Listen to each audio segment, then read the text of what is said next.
ಆಕಾಶವಾಣಿ ಧಾರವಾಡ.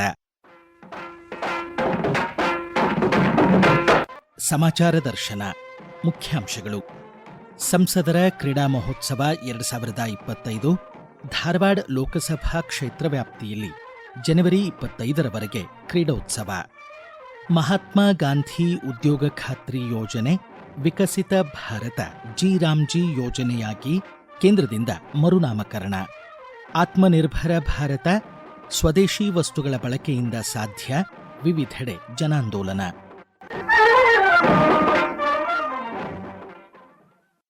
ಧಾರವಾಡ ಲೋಕಸಭಾ ಕ್ಷೇತ್ರ ವ್ಯಾಪ್ತಿಯ ವಿವಿಧ ವಿಧಾನಸಭಾ ಕ್ಷೇತ್ರಗಳಲ್ಲಿ ಸಂಸದರ ಕ್ರೀಡಾ ಮಹೋತ್ಸವ 2025 ಕಳೆದ 25ನೇ ತಾರೀಖಿನಿಂದ ಆರಂಭಗೊಂಡಿದ್ದು 2026ರ ಜನವರಿ 25ರವರೆಗೆ 1 ತಿಂಗಳ ಕಾಲ ಜರುಗಲಿದೆ.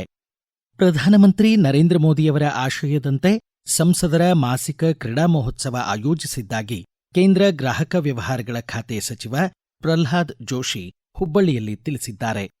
ಕುಂದಗೋಳದಲ್ಲಿ ಸಂಸದರ ಕ್ರೀಡಾ ಮಹೋತ್ಸವಕ್ಕೆ ಚಾಲನೆ ನೀಡಲಾಗಿದ್ದು, ಧಾರವಾಡ ಲೋಕಸಭಾ ಕ್ಷೇತ್ರ ವ್ಯಾಪ್ತಿಯ ಯುವಜನತೆ ಹಾಗೂ ಕ್ರೀಡಾಪಟುಗಳು ಹೆಚ್ಚಿನ ಸಂಖ್ಯೆಯಲ್ಲಿ ಪಾಲ್ಗೊಳ್ಳುವಂತೆ ಅವರು ಕೋರಿದ್ದಾರೆ.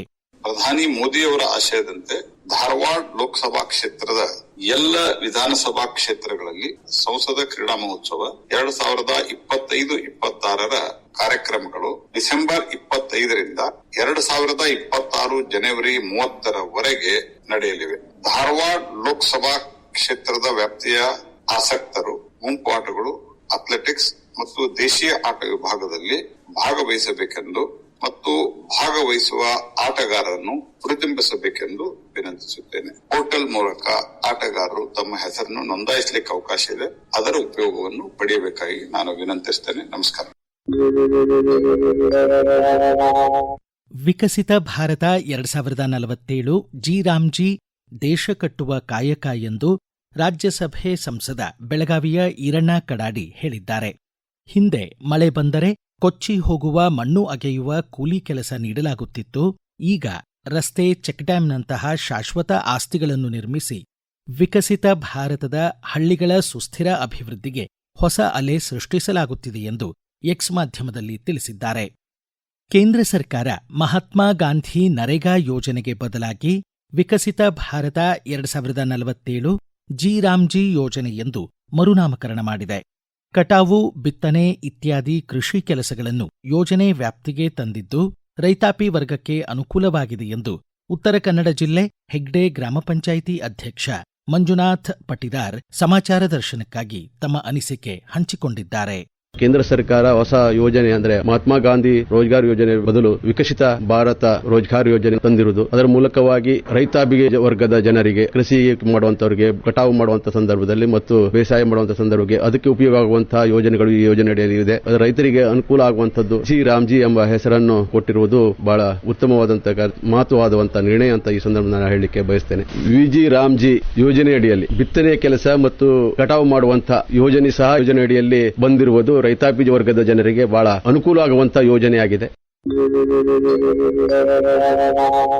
5 ವರ್ಷದ ಒಳಗಿನ ಮಕ್ಕಳಿಗೆ ಪಲ್ಸ್ ಪೋಲಿಯೋ ನೀಡಿಕೆ ಅಭಿಯಾನ 4 ದಿನಗಳ ಕಾಲ ಯಶಸ್ವಿಯಾಗಿ ರಾಜ್ಯಾದ್ಯಂತ ಜರುಗಿತು. ರಾಷ್ಟ್ರೀಯ ಆರೋಗ್ಯ ಮಿಷನ್ ಅಡಿ ಆರೋಗ್ಯ ಮತ್ತು ಕುಟುಂಬ ಕಲ್ಯಾಣ ಇಲಾಖೆ ಸಿಬ್ಬಂದಿ 2 ಹನಿಗಳು ಪೋಲಿಯೋ ವಿರುದ್ಧ ನಿರಂತರ ಗೆಲುವು ಧ್ಯೇಯದೊಂದಿಗೆ ಪೋಲಿಯೋ ಹನಿಗಳನ್ನು ಮನೆಗಳಿಗೆ ತೆರಳಿ ಮಕ್ಕಳಿಗೆ ನೀಡಿದರು. ಸ್ವದೇಶಿ ವಸ್ತುಗಳ ಉತ್ಪಾದನೆ ಹಾಗೂ ಬಳಕೆಯಿಂದ ಆತ್ಮನಿರ್ಭರತೆ ಸಾಧಿಸಬಹುದು ಎಂದು ಬಿಜೆಪಿ ವಿಜಯನಗರ ಜಿಲ್ಲಾ ಘಟಕದ ಅಧ್ಯಕ್ಷ ಸಂಜೀವ್ ರೆಡ್ಡಿ ಹೇಳಿದ್ದಾರೆ. ಹೊಸಪೇಟೆಯ ಥಿಯಾಸಾಫಿಕಲ್ ಮಹಿಳಾ ಮಹಾವಿದ್ಯಾಲಯದಲ್ಲಿ ಆಯೋಜಿಸಿದ್ದ ಆತ್ಮನಿರ್ಭರ ಸಂಕಲ್ಪ ಅಭಿಯಾನದಲ್ಲಿ ಅವರು ಮಾತನಾಡಿ ವಿದ್ಯಾರ್ಥಿನಿಯರಿಗೆ ಆತ್ಮನಿರ್ಭರತೆಯ ಪ್ರತಿಜ್ಞಾವಿಧಿ ಬೋಧಿಸಿದರು. ಬಿಜೆಪಿ ಮಹಿಳಾ ಮೋರ್ಚಾ ಅಧ್ಯಕ್ಷೆ ಸುವರ್ಣ ಆರುಂಡಿ ಆತ್ಮನಿರ್ಭರ ಭಾರತ ಅಭಿಯಾನದ ಕುರಿತು ಮಾಹಿತಿ ನೀಡಿದ್ದಾರೆ. ಯುವ ಶಕ್ತಿಗಾಗಿ ಆತ್ಮನಿರ್ಭರ ಭಾರತ ಸಂಕಲ್ಪ ಪ್ರತಿಜ್ಞೆಯ ಕಾರ್ಯಕ್ರಮವನ್ನ ನಾವು ಮಾಡ್ತಾ ಇದ್ದೀವಿ.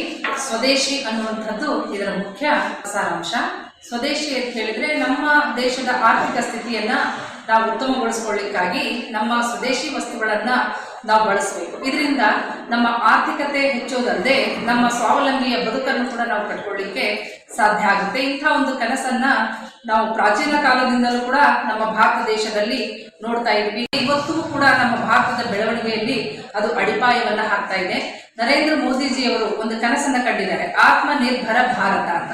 ಆ ಆತ್ಮನಿರ್ಭರ ಭಾರತ ಏರ್ಪಡಬೇಕಾದ್ರೆ ಈ ಸ್ವದೇಶಿ ಅನ್ನುವಂಥದ್ದು ಬಹಳ ಮುಖ್ಯ ಪಾತ್ರವನ್ನ ವಹಿಸುತ್ತೆ. ದಕ್ಷಿಣ ಕನ್ನಡ ಜಿಲ್ಲೆ ಪುತ್ತೂರಿನ ರೈತ ಉತ್ಪಾದಕರ ಕಂಪನಿ ಸ್ವಾಮಿತ್ವದ ಅತ್ಯಾಧುನಿಕ ಗ್ರಾಮಜನ್ಯ ಜೇನು ಸಂಸ್ಕರಣಾ ಘಟಕ ಸಾಮುದಾಯಿಕ ಸಹಭಾಗಿತ್ವದ ಜೇನು ಸಾಕಣೆ, ನಿರ್ವಹಣೆ, ಜೇನುತುಪ್ಪ ಉತ್ಪಾದನೆ ಹಾಗೂ ಬ್ರ್ಯಾಂಡಿಂಗ್ ಮೂಲಕ ರೈತರ ಆದಾಯ ವೃದ್ಧಿಸುವಲ್ಲಿ ಗಣನೀಯ ಪಾತ್ರ ವಹಿಸಿದೆ. ಈ ಕುರಿತು ಸಮಾಚಾರ ದರ್ಶನಕ್ಕಾಗಿ ಮಾಹಿತಿ ನೀಡಿದ್ದಾರೆ ಗ್ರಾಮಜನ್ಯ ಜೇನು ಸಂಸ್ಕರಣಾ ಘಟಕದ ನಿರ್ದೇಶಕ ನಿರಂಜನ್ ಪೋಳ್ಯ. ಮಾನ್ಯ ಪ್ರಧಾನಮಂತ್ರಿಗಳಾದ ನರೇಂದ್ರ ಮೋದಿಜಿಯವರು ಆಕಾಶವಾಣಿಯಲ್ಲಿ ಮನ್ ಕಿ ಬಾತ್ ಕಾರ್ಯಕ್ರಮದಲ್ಲಿ ನಮ್ಮ ಗ್ರಾಮಜನ್ಯ ರೈತ ಉತ್ಪಾದಕ ಕಂಪನಿಯ ಬಗ್ಗೆ ಅವರು ಗುರುತಿಸಿ ಅದರ ಬಗ್ಗೆ ಮಾತಾಡಿದ್ದನ್ನು ಕೇಳಿ ಬಹಳ ಖುಷಿ ಆಯಿತು. ರೈತರೇ ಒಗ್ಗಟ್ಟಾಗಿ ನಡೆಸ್ತಾ ಇರುವಂತಹ ಒಂದು ಸಂಸ್ಥೆ. ನಾವು 2020ರಲ್ಲಿ ಕಂಪನಿಯನ್ನು ರಿಜಿಸ್ಟರ್ ಮಾಡಿ ಪ್ರಾರಂಭ ಮಾಡಿರುವಂತದ್ದು.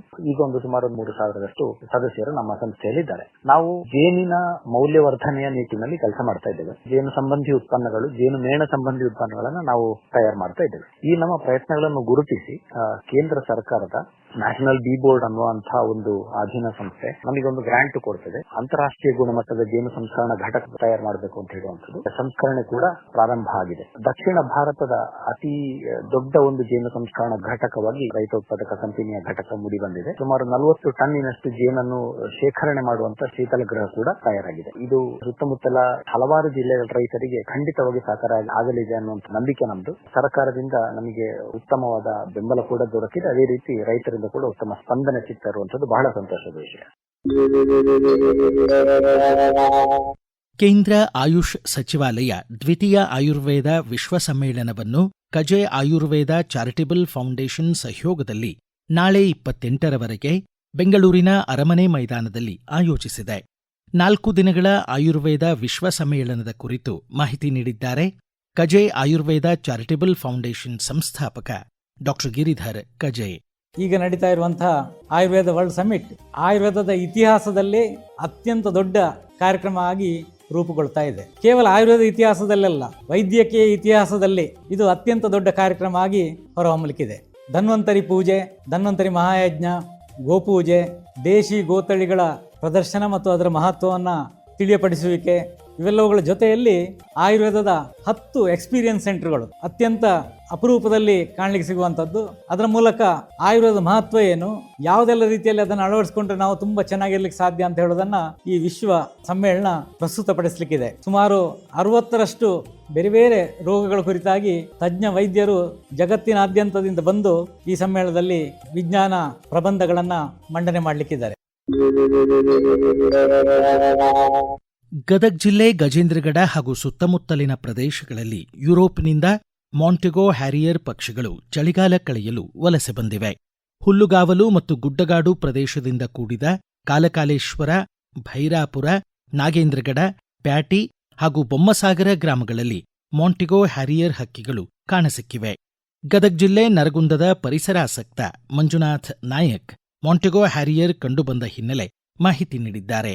ಗಜೇಂದ್ರಗಡ ಬೆಟ್ಟದಲ್ಲಿ ಹಲವಾರು ವರ್ಷಗಳ ಹಿಂದೆ ಇಂಡಿಯನ್ ಲಾಂಗ್ ಬಿಲ್ಡ್ ವಲ್ಚರ್, ಭಾರತೀಯ ರಣಹದ್ದುಗಳು ಇದ್ವು. ಇಲ್ಲಿ 2020ರವರೆಗೆ ಇದ್ದು ಅಲ್ಲಿಂದ ಅಳಿವಿನಂಚಿನೊಳಗೆ ಬಂದು ಅತ್ಯಂತ ಸಮೃದ್ಧಿಯಿಂದ ಕೂಡಿರ್ತಕ್ಕಂಥ ಹುಲ್ಲುಗಾವಲಿದೆ. ಇಲ್ಲಿ ಪಕ್ಷಿಗಳ ಆವಾಸ ಸ್ಥಾನ, ಚಿರತೆ, ತೋಳ, ನರಿ, ಜೀವವೈದ್ಯ ಶ್ರೀಮಂತಿಕೆಯಿಂದ ಕೂಡಿದೆ ಈ ಭಾಗ. ಕಪ್ಪತ್ತಗುಡ್ಡ ಸೇರಿದಂತೆ ಗಜೇಂದ್ರಗಡ ಭಾಗದ ಮೇಲಿರುವ ನೈಸರ್ಗಿಕ ಹುಲ್ಲುಗಾವಲಿನ ಪರಿಸರ ವ್ಯವಸ್ಥೆಯಲ್ಲಿ ಯುರೋಪಿನಿಂದ ಚಳಿಗಾಲ ಋತುಮಾನವನ್ನು ಕಳೆಯಲು ಇಲ್ಲಿಗೆ ವಲಸೆ ಬರುತ್ತವೆ. ಇದು ಇಲ್ಲಿನ ಉತ್ತಮ ಆರೋಗ್ಯಕರ ಪರಿಸರವನ್ನು ಸೂಚಿಸುತ್ತದೆ.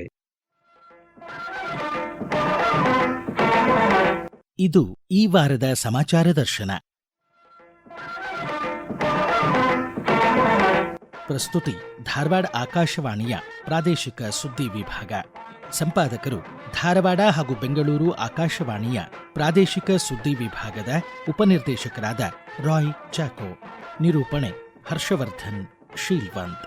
ಸಂಕಲನ ವಿವೇಕಾದಿತ್ಯ ಕನಿಯಾಲ. ಸಹಕಾರ ಉಮೇಶ್ ಗುಳಣ್ಣವರ್ ಹಾಗೂ ಮುರ್ತುಜಾ ಹೊಂಗಲ್.